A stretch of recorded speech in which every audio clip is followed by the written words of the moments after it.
जी। तो बच्चे मैं इस चार्ट के अंदर आप लोगों को ये बता रहा था कि फॉर एग्जांपल अगर देखें, नॉर्मली होता ये है, मैं समझा दूं पहले ये वाली बात कि जो सीटी स्कैन होता है ना, उसके ऊपर जब आप लोग इंशाल्लाह ताला फर्दर हाउस जॉब के अंदर जाएंगे तो आपको सिखाया जाएगा कि सीटी स्कैन के ऊपर आप लोग कैसे एस्टिमेट लगा सकते हैं कि ब्लड का वॉल्यूम कितना ज्यादा जमा हुआ हुआ है किसी हेमरेज के केस में। ठीक है। तो अगर 30 सीसी से ज्यादा हीमाटोमा है, उसका उसका वॉल्यूम ज्यादा है उससे, तो आप उसको डायरेक्टली सर्जिकली एवोक्यूएट कर लेते हैं। लेकिन अगर पेशेंट जो है एन आइसोकोरिया डेवलप करता है, यानी कि उसके दोनों प्यूपिल्स का साइज अनइक्वल हो जाता है, तो इसकी यही वजह है ना कि उसको एक साइड की थर्ड नर्व की पाल्सी हो गई है। ठीक है। जिसकी वजह से उसको एन आइसोकोरिया है। तो उस केस में हम लोग फिल फोर सर्जरी परफॉर्म करते हैं ताकि जो सिम्टम्स हैं वो कहीं परमानेंट ना हो जाएं। अगर 30 सीसी से 30 मिलीमीटर क्यूब से वॉल्यूम कम है एक्स्ट्रा ड्यूरल हीमाटोमा का, यानी कि नेगेटिव, यानी कि इससे कम है, तो और फिर हम लोग देखते हैं कि जीसीएस कितना है, थिकनेस क्या है, मिड लाइन शिफ्ट है या नहीं, या फोकल न्यूरोलॉजिक डेफिसिट है या नहीं। फोकल न्यूरोलॉजिक डेफिसिट से मुराद यह है कि फॉर एग्जांपल पेशेंट को किसी खास जगह पे कोई स्पेसिफिक सेंसरी लॉस या मोटर लॉस तो नहीं है। अगर वो नहीं है तो फिर हम लोग उसकी क्लोज मॉनिटरिंग करते हैं और उसके सीरियल सीटी स्कैन करवाते हैं। What do we mean by serial CT scan? एक के बाद दूसरा, दूसरे के बाद तीसरा। लेकिन इसका यह मुराद नहीं है कि आपने एक ही गो में एक ही वक्त में सारे करा लेने हैं, फिक्स्ड इंटरवल के हिसाब से। फॉर एग्जाम्पल, और साथ पेशेंट की क्लिनिकल कंडीशन को देखते हुए आप सिटी स्कैन करवाते हैं। फॉर एग्जाम्पल, कि अगर एक पेशेंट दोपहर 2 बजे प्रेजेंट किया एक्स्ट्रा ड्यूरल हेमाटोमा के साथ, और उसका एक्स्ट्रा ड्यूरल हेमाटोमा का वॉल्यूम 30 सीसी से बहुत कम है, 10 सीसी है, तो उसको तो हम लोग एवोक्यूएट नहीं करेंगे ना, फिर वो सेल्फ रिजॉल्व हो जाएगा। तो हम लोग फिर उसके अंदर क्या करेंगे? 2 बजे वो प्रेजेंट हुआ था, फिर उसका दूसरा सिटी स्कैन शाम, फॉर एग्जाम्पल शाम 6 बजे करवा लेंगे, तीसरा रात 10 बजे करा लेंगे। 4-4 घंटे के इंटरवल से एक दो सिटी स्कैन करवा के ये देख सकते हैं कि उसका हीमाटोमा रिजॉल्व हो रहा है या एक्सपेंड हो रहा है। इनको हम लोग कहते हैं सीरियल सीटी स्कैन। ठीक है। अब नेक्स्ट टॉपिक। ओके बच्चे, ये देखें यहाँ पे इसने फ्रैक्चर ऑफ स्कल के अंदर बताया है कि स्कल का अगर फ्रैक्चर किस किस जगह पे हो तो क्या क्या साइन एंड सिम्टम सामने आ सकते हैं। मैं एक बात बिल्कुल पहले क्लियर कर दूं, हमारे सिस्टेमिक सर्जरी के पेपर में न्यूरो सर्जरी के लिए हम लोग क्या कुछ तैयार करके नहीं गए थे, और क्वेश्चन हमें यह आया था, अब मुझे एग्जैक्टली नहीं याद कि एंटीरियर क्रेनियल फोसा पूछा था या मिडिल क्रेनियल या पोस्टीरियर क्रेनियल। क्वेश्चन हमें सिर्फ ये आया था 3 या 4 मार्क्स का, कि एक पेशेंट को बेस ऑफ स्कल की इंजरी हुई है, उसका बेस ऑफ स्कल का फ्रैक्चर है, तो उसको कौन कौन से साइन एंड सिम्टम्स मैनिफेस्ट होंगे। तो आप ये देखें कि आपके क्रेनियल फोरामेना में से जितनी भी नर्व एग्जिट करती हैं, उनके सारे आपको साइन एंड सिम्टम्स मेंशन करने थे। एंटीरियर क्रेनियल फोसा में आप लोग मेंशन कर सकते हैं कि पेशेंट को सीएसएफ रायनोरिया हो सकता है, सब कंजंक्टाइवल हेमरेज हो सकता है क्योंकि ऑर्बिट के साथ इनकॉन्टिन्यूटी है एंटीरियर क्रेनियल फोसा, एनोस्मिया हो सकता है ऑल्फैक्टरी नर्व के डैमेज से, ब्लाइंडनेस हो सकती है पार्शियल या कंप्लीट ऑप्टिक नर्व के डैमेज से, और ऑक्यूलोमोटर नर्व की पाल्सी हो सकती है। मिडिल क्रेनियल फोसा का अगर फ्रैक्चर है तो पेशेंट को बच्चे देखें क्या क्या हो सकता है, सिक्स सेवंथ और एट नर्व तीनों की पाल्सी हो सकती है, और कान के अंदर उसको सीएसएफ आ सकता है जिसको हम लोग सीएसएफ ऑटोरिया कह देते हैं। ठीक है। अगर पोस्टीरियर क्रेनियल फोसा का फ्रैक्चर है तो पेशेंट को glossopharyngeal vagus spinal accessory nerve की पाल्सीज हो सकती हैं। ये क्वेश्चन इस हिसाब से इंपॉर्टेंट है और आप लोगों की बुक्स में अच्छे तरीके से नहीं मेंशन किया, इसलिए इस वाले पैराग्राफ को लाजमी रीड कर लीजिएगा। इसका जो बेसिक जो कॉन्सेप्ट है वो सेकंड ईयर की एनाटॉमी से रिलेटेड है, इसलिए मैं आप लोग को कह रहा हूं कि ये वाली चीज आप लोग लाजमी कर लें। अच्छा जी। उसके बाद बच्चे अगर हम लोग पीडियाट्रिक डिजीजेस पे आए, थोड़ी सी पीडियाट्रिक डिजीजेस का जिक्र यहाँ पे इसने किया है, तो नंबर 1 पे आती है हाइड्रोसेफेलस, जो कि आपको क्वेश्चन आ सकता है, लेकिन ये जरा सा अनकॉमन क्वेश्चन है, बहुत कॉमनली ये नहीं आता। ज्यादा कॉमनली आपको ये हीमाटोमास और हेमरेजेस वगैरह आते हैं।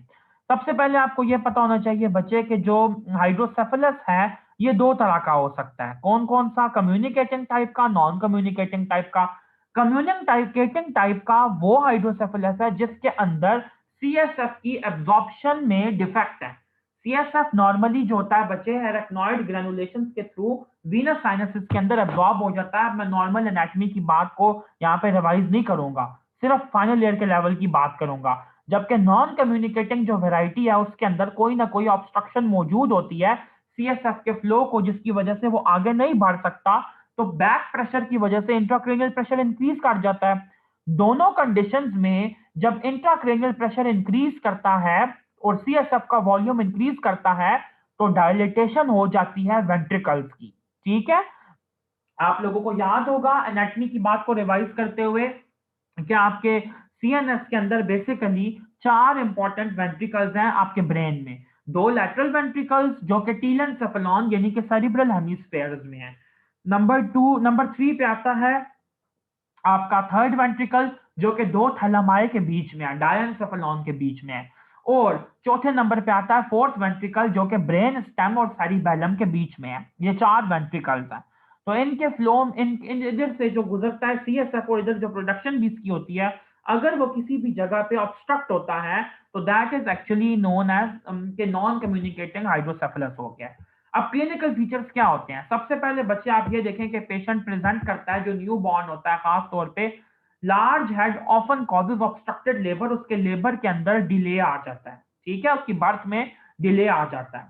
नंबर 2, एंटीरियर फॉन्टेनेले उसका हमेशा बल्ज करता है, प्रोमिनेंट हो जाता है उन सारी कंडीशंस में जिसमें इंट्राक्रैनियल प्रेशर इंक्रीज करता है, जैसे क्राइंग में, स्नीजिंग में, कफिंग में, ये सारे इसके फीचर्स हैं। ठीक है। नंबर 3, ये जो 2 इंपॉर्टेंट साइंस हैं ये आप लोगों को लाजमी आने चाहिए। इन साइंस की बेस पे आप लोगों को ऑस्पी का स्टेशन आता है, आपको ये साइंस दिए होते हैं। एक छोटा सा बच्चा होता है जिसका हेड बिल्कुल डायलेटेड होता है और उसकी अपवर्ड गेज डिक्रीज होती है, इसको हम लोग कहते हैं सन सेटिंग साइन। ठीक है, वो ऊपर की तरफ देखें, इस सन सेटिंग साइन से मुराद क्या है?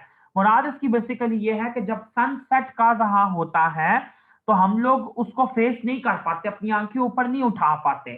ठीक है, ताकि उसकी जो सूरज की शुआएं होती हैं वो हमारी आंखों में चुभती हैं। तो इसकी वजह से जो कैरेक्टरिस्टिक अपीयरेंस आती है डिक्रीज अपवर्ड गेज की, वो हाइड्रोसेफेलस में उसको हमने साइन का नाम दे दिया। नंबर 2 पे जो साइन है that is on percussion cracked pot sound due to dilated ventricles, Macewen sign. ठीक है, मैसिवन साइन जो है बच्चे, इसको हम कहते हैं क्रैक्ड पॉट अपीयरेंस, और फोरेंसिक मेडिसिन के अंदर भी आप लोग ये पढ़ के आए हुए हैं। उसके बाद बच्चे माइलस्टोन डिले हो सकते हैं, मेंटल रिटार्डेशन हो सकती है, फीड्स जो है डिफिकल्टी इन रिटेनिंग फीड्स। ठीक है, यानी कि स्वलन डिफेक्ट्स हो सकते हैं उसको, और इंट्राक्रैनियल प्रेशर इंक्रीज करने की वजह से बाकी जितने भी साइन एंड सिम्टम्स हैं वो सामने आ सकते हैं। इन्वेस्टिगेशन क्या होती हैं कैरेक्टरिस्टिक? सीटी स्कैन, एमआरआई, सीटी और एयर वेंट्रिकुलोग्राफी। ठीक है, वेंट्रिकल्स को स्टडी करने के लिए, लेकिन इनिशियल स्टडी हमेशा हमारी सीटी स्कैन ही रहती है।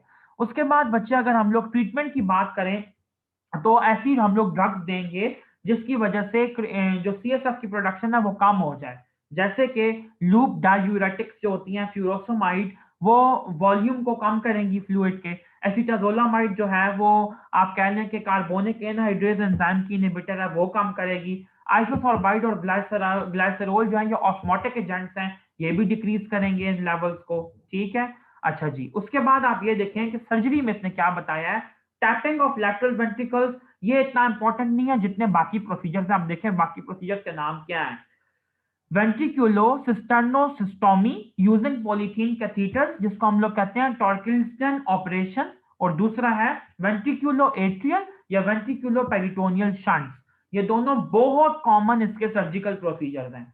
छोटी सी एक बात, सर्जरी को डिटेल में पढ़ने से पहले मैं एक और बात आपको यहाँ पे बता दूं कि हाइड्रोसेफेलस की 2 तरह की क्लासिफिकेशन है। ये क्लासिफिकेशन नंबर 1 है जो कम्युनिकेटिंग नॉन कम्युनिकेटिंग है, दूसरी है क्लासिफिकेशन नंबर 2 जो कि है कॉन्जेनिटल हाइड्रोसेफेलस या एक्वायर्ड हाइड्रोसेफेलस। तो इसके अंदर आप लोग एक एक दो दो कॉपीज बेशक याद कर लें। कॉन्जेनिटल में Arnold Chiari malformation, aqueduct of Sylvius का स्टेनोसिस जो कि कनेक्ट करवाता है थर्ड वेंट्रिकल को विद द फोर्थ वेंट्रिकल, और एक्वायर्ड के अंदर क्रॉनिक मेनिंजाइटिस या सब एराक्नॉइड हेमरेज आ सकता है। ठीक है, अब बच्चे एक सेकंड वेट कीजिए।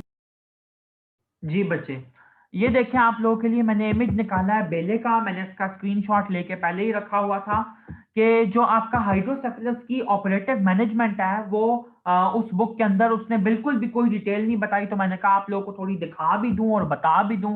सबसे पहले ये देखें फिगर के अंदर इसने शो किया various types of cerebrospinal fluid के शंट्स इसने शो किए हैं। शंट्स की अपीयरेंस ऐसे होती है। ठीक है, इसकी डिटेल में जाने की जरूरत नहीं है। नंबर 2, आप ये देखें कि एक्सटर्नल वेंट्रिकुलर ड्रेन्स क्या होते हैं।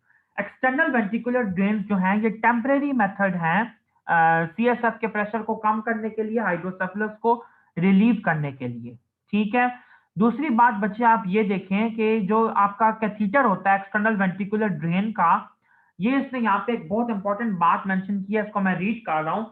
The catheter is connected to a drain set that CSF drains when the ventricular pressure exceeds a threshold typically set at 10 to 20 millimeter of mercury। बच्चे एक्सटर्नल वेंट्रिकुलर ड्रेन मैंने खुद neuro surgery की house job में अपने senior की presence में डाला था।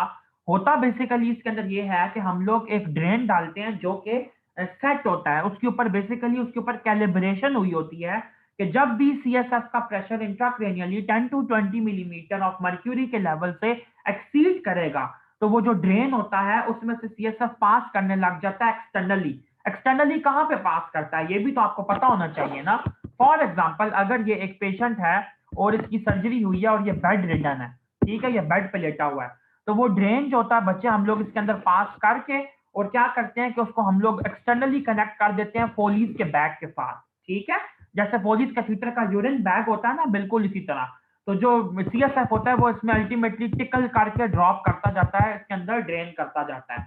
ये इंपॉर्टेंट बेसिकली इसका प्रिंसिपल है। नंबर 2 पे है वेंट्रिकुलो पेरिटोनियल शंट।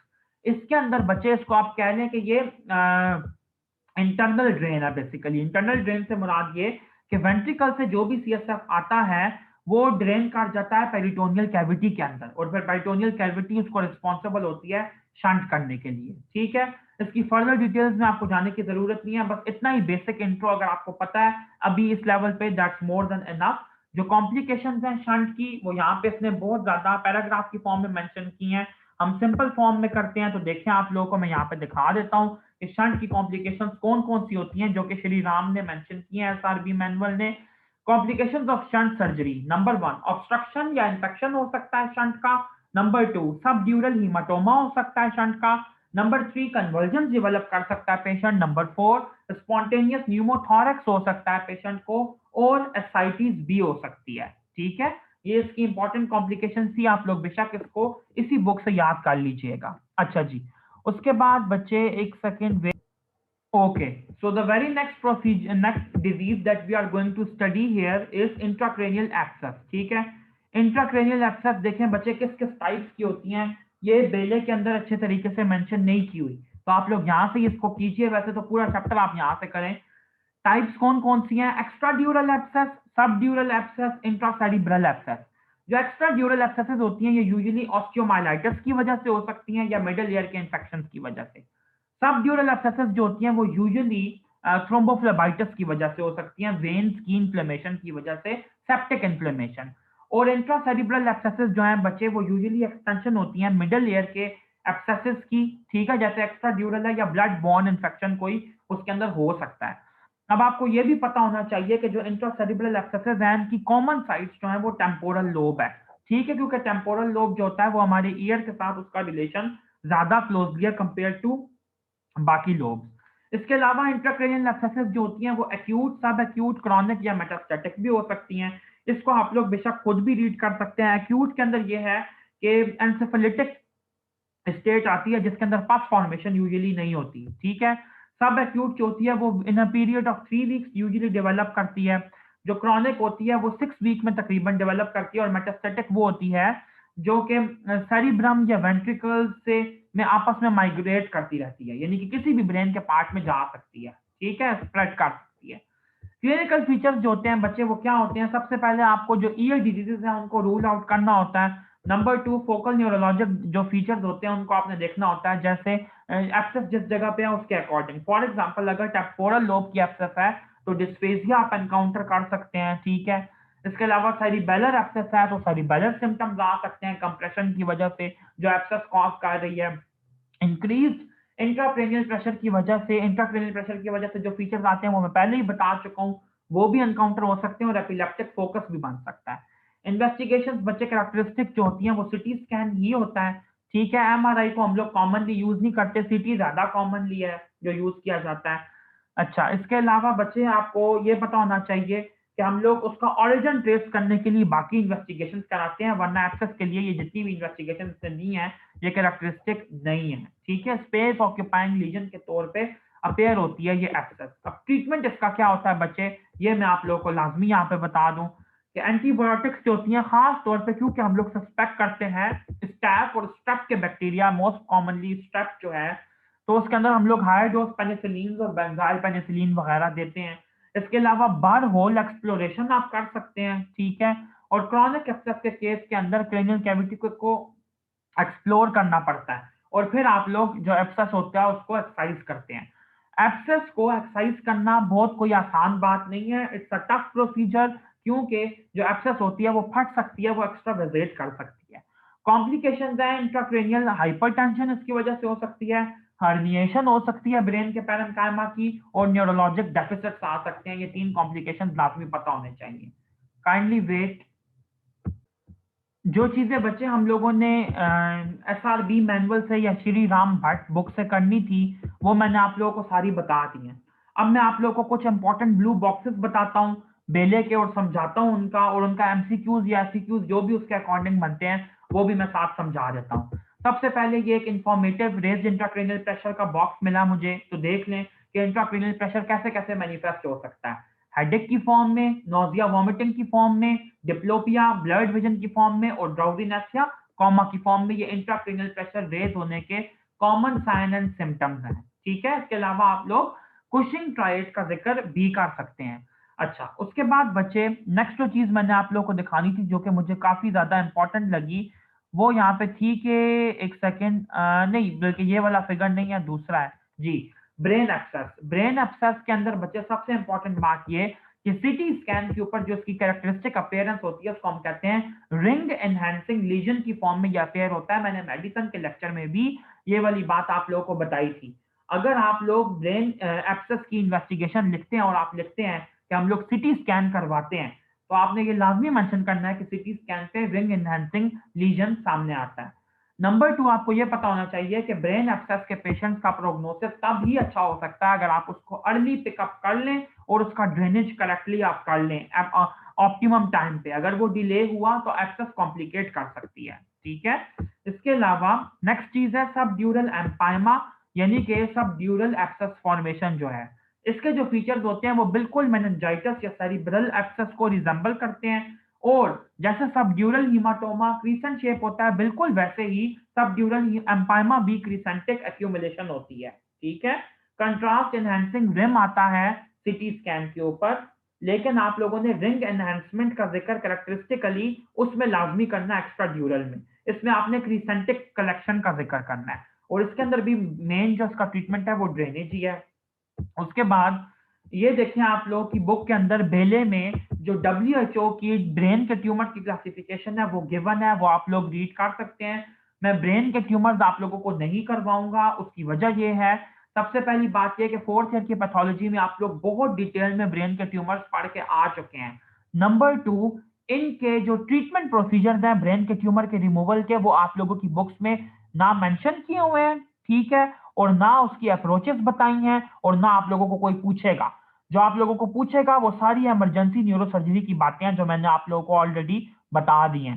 तो WHO की जो ब्रेन ट्यूमर की क्लासिफिकेशन है इसको आप लोग बेले से बेशक याद कर लीजिए। नेक्स्ट जो बच्चे आपकी इमेज आई है दैट इज ब्रेन ट्यूमर से रिलेटेड, कि मेजॉरिटी ब्रेन ट्यूमर जो होते हैं वो 3 में से किसी एक चीज के साथ प्रेजेंट कर सकते हैं। इनका एक ट्रायड है, रेज्ड इंट्राक्रेनियल के प्रेशर के साथ, सीजर्स के साथ, या फोकल डेफिसिट्स के साथ। और याद रखिएगा कि रेज्ड इंट्राक्रेनियल प्रेशर जो होता है उसके अपने साइन एंड सिम्टम्स मैंने आप लोगों को स्टार्ट में बता दिए थे। कॉमन जो ब्रेन ट्यूमर्स हैं उसके मतलब जो इसने इंपॉर्टेंट बातें हैं वो यहाँ पे लिख दी हैं, और आपको पता है कि जो मोस्ट कॉमन ब्रेन ट्यूमर्स हैं वो ग्लायोमास होते हैं। ठीक है, यानी कि जो आपके सपोर्टिंग टिश्यू का ट्यूमर है, और सपोर्टिंग टिश्यू के ट्यूमर में सबसे कॉमन जो हैं, अब सपोर्टिंग सेल्स कौन कौन से होते हैं, एस्ट्रोसाइट्स होते हैं, ओलिगोडेंड्रोसाइट्स हो सकते हैं, माइक्रोग्लाया हो सकते हैं। तो एस्ट्रोसाइटोमास जो होते हैं वो सबसे कॉमन होते हैं, ये आपने याद रखना है, और ये भी रिंग एनहांसिंग लीजन्स की फॉर्म में अपीयर होते हैं। इसके अलावा अगर मेनिंजिस का ट्यूमर हो, मेनिंजियोमा, तो वो बच्चे टिपिकली यूनिफॉर्मली अपीयर होता है कंट्रास्ट सिटी के ऊपर और मोस्टली बिनाइन होते हैं। लेकिन मेनिंजियोमा जो होता है वो मेलिग्नेंट बी पोटेंशियल रखता है, वो मेलिग्नेंसी भी डेवलप कर सकता है। ठीक है, उसके बाद बच्चे बाकी ट्यूमर्स की इसने बात की है, ये वाला टेबल मैं आपको बॉक्स नहीं करवा रहा, इसको आप लोग खुद बेशक रीड कर लीजिएगा। हाँ, एक चीज मैंने लाजमी करवानी थी कि ब्रेन के अंदर किस किस किस्म की सिस्ट हो सकती हैं। न्यूरो सर्जरी में जो बच्चे हाउस जॉब करना चाहते हैं उन लोगों को ये वाले केसेस अक्सर दिखाई दिएंगे। मैंने खुद एक ऑपरेशन देखा था कोलॉइड सिस्ट का और डर्मोइड सिस्ट का, दोनों के ऑपरेशन मैंने देखे हैं। तो ब्रेन से सीएनएस से रिलेटेड 4 तरह की सिस्ट होती हैं, जरा गौर से देखिएगा कौन कौन सी। कम से कम इनके नाम जरूर याद कर लें बच्चे, और कुछ याद करें या ना करें। एरेक्नॉइड सिस्ट हो सकती है, ठीक है। नंबर 2 कोलॉइड सिस्ट हो सकती है। एरेक्नॉइड सिस्ट होती है वो यूजुअली मिडिल क्रेनियल फोसा की एरेक्नॉइड मैटर के अंदर डेवलप करती है। जो कोलॉइड सिस्ट होती है वो यूजुअली थर्ड वेंट्रिकल की रूफ में डेवलप करती है। डर्मोइड और एपिडर्मोइड सिस्ट होती है उसके अंदर बिल्कुल जैसे टेराटोमा के कंपोनेंट्स होते हैं बिल्कुल वैसे ही एक्टोडर्मल रेमिनेंट्स इसके अंदर होते हैं, और ये यूजुअली पोस्टीरियर क्रेनियल फोसा के अंदर या फिर एपिडर्मोइड सिस्ट जो होती है वो सेरिबेलोपोंटाइन एंगल के अंदर डेवलप करती है। ठीक है, और जो पोरेंसेफेलिक सिस्ट है इसको हम बेसिकली कहते हैं, मैं समझा भी देता हूँ, brain cavities lined with gliotic white matter containing CSF in communication with the ventricles or subarachnoid space। इसका बेसिकली मुराद ये है कि वेंट्रिकल्स तो नेचुरल कैविटी हैं जो कि ब्रेन के अंदर एग्जिस्ट करती हैं, लेकिन अगर कोई ऐसी एक्स्ट्रा कैविटी डेवलप हो जाए जिसके अंदर सीएसएफ फ्लो कर रहा हो और वो इन कॉन्टिन्यूटी हो विद वेंट्रिकुलर सीएसएफ, तो इसको हम लोग कहते हैं पोरेंसेफेलिक सिस्ट। ठीक है, ये आपकी 4 इंपॉर्टेंट टाइप की सिस्ट हैं। आप लोगों को प्रॉफ में एमसीक्यू आ सकता है, which one of the following cyst is commonly found in the roof of third ventricle, arachnoid, colloid, dermoid, epidermoid. तो आपने कहना है colloid. Which one of the following cysts has contains CSF and is in continuity with the ventricles? Dermoid, epidermoid, porencephalic, colloid, arachnoid। तो आपने कहना है porencephalic। जो arachnoid cyst है उसके अंदर CSF enclosed है लेकिन वो in continuity with ventricles नहीं है, जबकि porencephalic के अंदर CSF है और वो in continuity with ventricles है। ठीक है, ये आपने याद रखना है। उसके बाद बच्चे एक और बहुत इंपॉर्टेंट बात जो कि आप लोग बेसिकली पीड्स में स्टडी करेंगे, लेकिन मैं यहाँ पे भी बता देता हूँ आप लोगों को कि क्रेनियोस्टोसिस क्या होता है। क्रेनियोस्टोसिस ये होता है कि वक्त से पहले अगर डिफरेंट बोन्स जो होती हैं स्कल की बोन्स वो आपस में फ्यूज कर जाएं, उनके दरमियान सूचर जो डेवलप हुए हैं, ठीक है, प्री अर्ली क्लोजर हो जाए, तो स्केफोसेफली हम लोग बेसिकली कहते हैं बोट शेप्ड स्कल को, जिसके अंदर सेजिटल सूचर जो है वो कल्प्रेट है, उसका अर्ली क्लोजर है। इसके अलावा नंबर 2 पे है ब्रेकीसेफली, यानी कि उसके अंदर कोरोनल सूचर का लीजन है। कोरोनल सूचर जो है वो इन्वॉल्व है, ये आप लोगों को लाजमी पता होना चाहिए। और इसके अंदर ब्रॉड फॉरहेड होता है, शॉर्ट एंड गोल सी स्कल होती है छोटी सी। माइक्रोसेफली, इसके अंदर सारे सूचर्स की इन्वॉल्वमेंट है, पूरा हेड ही छोटा होता है। प्लेजियोसेफली, एक तरफ का लैम्बडॉइड सूचर या कोरोनल सूचर की इन्वॉल्वमेंट होती है, दूसरी तरफ का कोरोनल सूचर नॉर्मल रहता है। ठीक है, एसिमेट्रिक स्कल इसके अंदर आती है। और ट्राइगोनोसेफली, इसके अंदर मेटोपिक सूचर जो होता है बच्चे वो डेवलप करता है और पॉइंटेड नैरो फॉरहेड होता है। अब मैं आप लोगों को जो सूचर्स हैं इंपॉर्टेंट कुछ उसकी बातें बता दूं क्योंकि फर्स्ट ईयर की बातें शायद ना याद हो।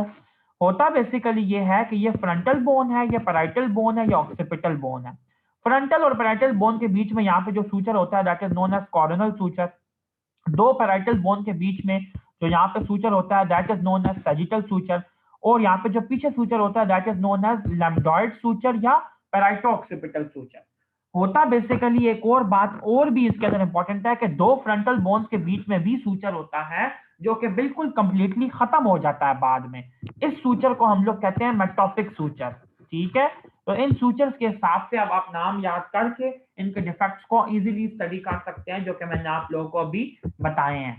ठीक है, अच्छा जी, उसके बाद बच्चे नेक्स्ट जो इंपॉर्टेंट बात है इसके अंदर, हाँ ये मैंने बतानी थी कि जो क्रेनियोटमी का प्रोसीजर आपको कभी भी लिखना है, क्योंकि आपके लेवल पे जितने भी क्वेश्चन आते हैं उनमें से मेजोरिटी का जो ट्रीटमेंट होता है वो सर्जिकल डीकम्प्रेशन है, और सर्जिकल डीकम्प्रेशन यूजुअली क्रेनियोटमी करवा के एक्वायर किया जाता है, अचीव किया जाता है। तो क्रेनियोटमी के रिस्क को लाजमी मेंशन करें और पेशेंट को एक्सप्लेन करें कि क्रेनियोटमी की वजह से क्या क्या नुकसान हो सकता है।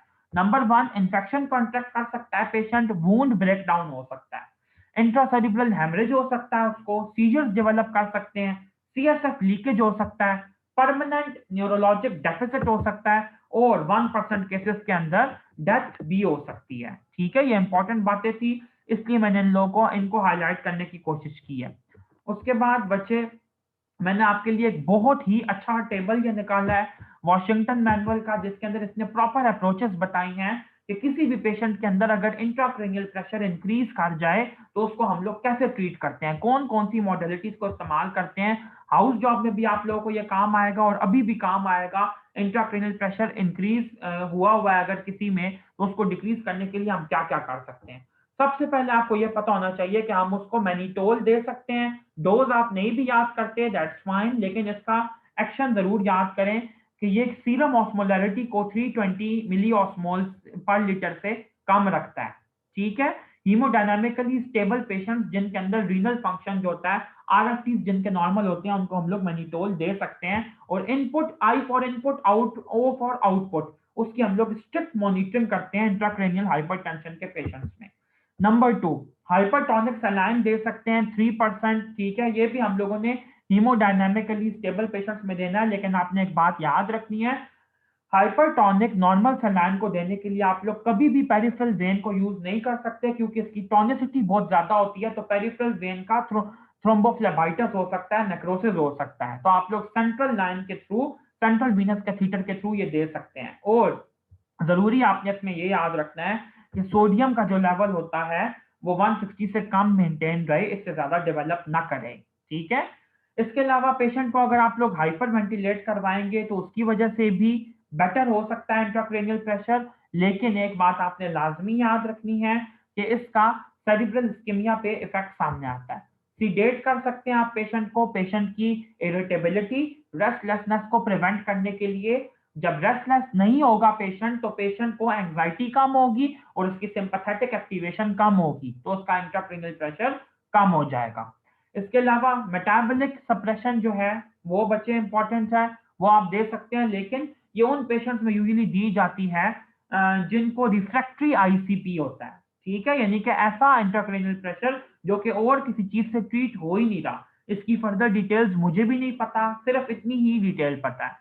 सर्जिकल डिकम्प्रेशन, आप लोग सर्जरी की तरफ तब जाते हैं जब ये वाला लास्ट रिजॉर्ट जो ट्रीटमेंट है ड्रग रिलेटेड वो भी फेल हो जाए, और आप ऐसे पेशेंट्स को कंसिडर करते हैं इसके अंदर जिसके अंदर कोई मैस लीजन्स हो, कोई स्वेलिंग्स हो, कोई ट्यूमर हो, अनकंट्रोलेबल इंट्राक्रेनियल प्रेशर हो। ठीक है, साथ ही साथ टेम्परेचर कंट्रोल आप लोग इंश्योर करते हैं और फीवर्स को अवॉइड करते हैं, क्योंकि वो प्रोवोक कर सकता है इंट्राक्रेनियल प्रेशर को। और हाइपोथर्मिया जो होता है वो बेटर होता है ऐसे पेशेंट्स के लिए जिनके अंदर इंट्राक्रेनियल प्रेशर बाकी चीजों से ठीक नहीं हो रहा होता। ये बच्चे सारी वो मॉडलिटीज हैं जो कि यूज होती हैं इंट्राक्रेनियल हाइपरटेंशन को ट्रीट करने के लिए।